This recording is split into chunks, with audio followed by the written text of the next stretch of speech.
Assalamualaikum warahmatullahi wabarakatuh. Nama saya Kidai Putra, Program Studi Ilmu Kesejahteraan Sosial Universitas Islam Negeri Sunan Kalijaga Yogyakarta Angkatan 2019 dengan NIM 19102050047 akan menerangkan sedikit materi tentang gerakan sosial guna memenuhi tugas ujian tengah semester mata kuliah gerakan sosial. Semoga video ini dapat bermanfaat untuk kita semua. Selamat menyaksikan.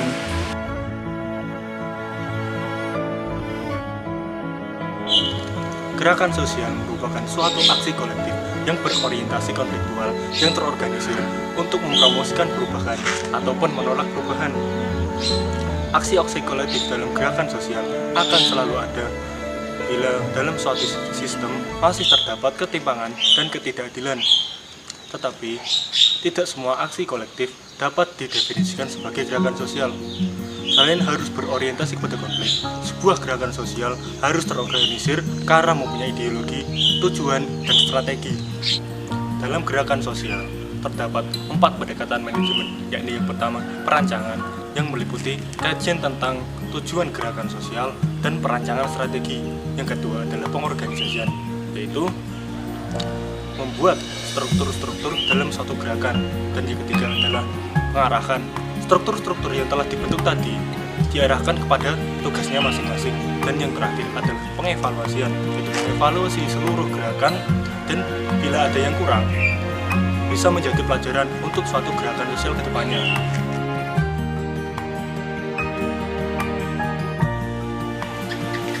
Sebagai salah satu gejala sosial yang seringkali muncul di tengah kehidupan masyarakat dan dilakukan oleh sekelompok orang yang terorganisir, bila dilihat dari perspektif sosiologi, tentunya gerakan sosial dapat dibagi menjadi beberapa macam.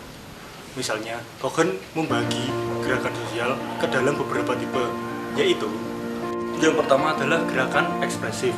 Dalam masyarakat yang modern dan sudah maju, seringkali individu ingin mengekspresikan keinginannya untuk mendapat simpati dan perhatian masyarakat.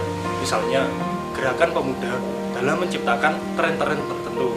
Dan yang kedua adalah gerakan represif. Gerakan represif dilakukan oleh sekelompok orang yang ingin mengembalikan keadaan yang ada saat ini ke keadaan yang sebelumnya karena merasa kecewa melihat keadaan sosial yang saat ini. Dan yang ketiga adalah gerakan progresif. Pada dasarnya, tujuan dari gerakan progresif adalah untuk meningkatkan taraf hidup kelompok tertentu dan meningkatkan kesejahteraannya. Misalnya, gerakan demonstrasi buruh dalam tuntutan kenaikan upah. Dan yang keempat adalah gerakan reformis. Fokus perhatian dan orientasi dari gerakan reformis lebih ditujukan pada perubahan dan pembaharuan suatu konteks dalam masyarakat.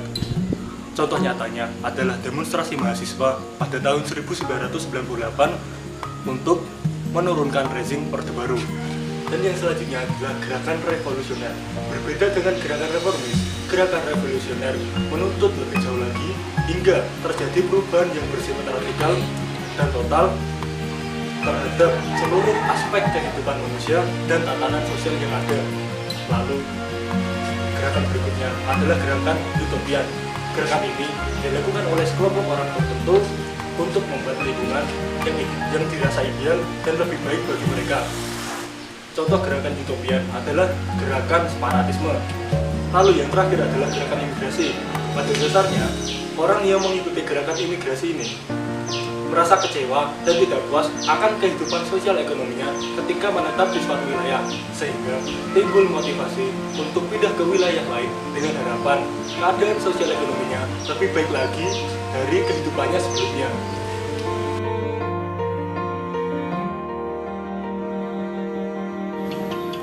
Teori gerakan sosial seperti teori sosial lain memiliki kerangka acuan pikir yang disebut paradigma. Paradigma merupakan suatu produk olahan masyarakat yang dapat berkembang seiring perkembangan zaman dan dinamika sosial. Menurut Auguste Comte, tahap pemikiran masyarakat ada 3 tahap. Yang pertama adalah tahap teologis, yang menganggap segala bentuk dinamika sosial itu berasal dan diciptakan oleh Yang Maha Kuasa. Yang kedua adalah tahap metafisik, yaitu peralihan tahap teologis menuju tahap positivistik. Dan yang ketiga adalah tahap positivistik, yang menekankan observasi dan klasifikasi data dan fakta. Dalam paradigma gerakan sosial, ada 3 tahap periodisasi. Periode yang pertama adalah periode klasik.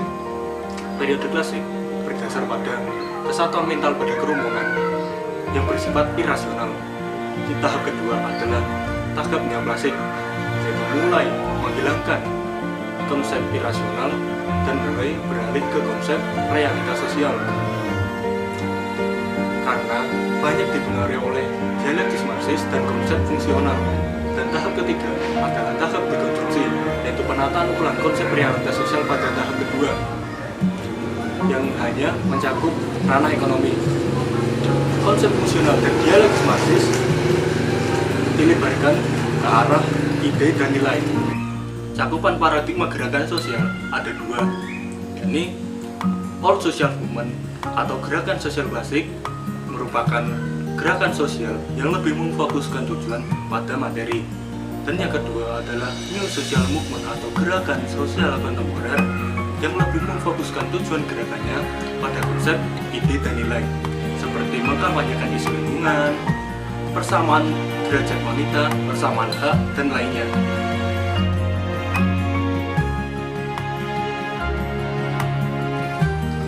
Fokus perhatian dari teori mobilisasi sumber daya adalah tindakan-tindakan yang umumnya bersifat rasional yang dilakukan oleh pengikut sebuah gerakan untuk membuat gerakan tersebut berhasil. Teori ini menekankan pada permasalahan teknis, bukan pada permasalahan substansi suatu gerakan itu. Teori mobilisasi sumber daya menganggap bahwa kemampuan dalam mendapat dan mengolah sumber daya dapat mengakibatkan suatu gerakan sosial itu berhasil. Dan sebaliknya, ketidakmampuan dalam manajemen sumber daya dapat mengakibatkan kemandekan dalam suatu gerakan sosial. Sumber daya di sini adalah 3M, man, money, dan method. Teori ini muncul atas sebuah reaksi atas pandangan bahwa suatu gerakan sosial itu muncul karena penekanan pada ketegangan struktural dan pemanfaatan kategori-kategori psikoanalisis. Sumber daya dipengaruhi oleh movement environment yang mencakup yang pertama faktor internal, yakni proses pengolahan input dan output yang bersifat adaptif. Yang kedua adalah faktor eksternal, yakni keadaan politik, struktur dan peluang dalam politik, organisasi-organisasi tandingan, dan dinamika organisasi dalam masyarakat. Organisasi dalam masyarakat sendiri ada 2 tipe, yakni cakupan sempit, yakni pengusaha organisasi atau legal formal, dan cakupan luas, yakni komunitas atau non-legal formal.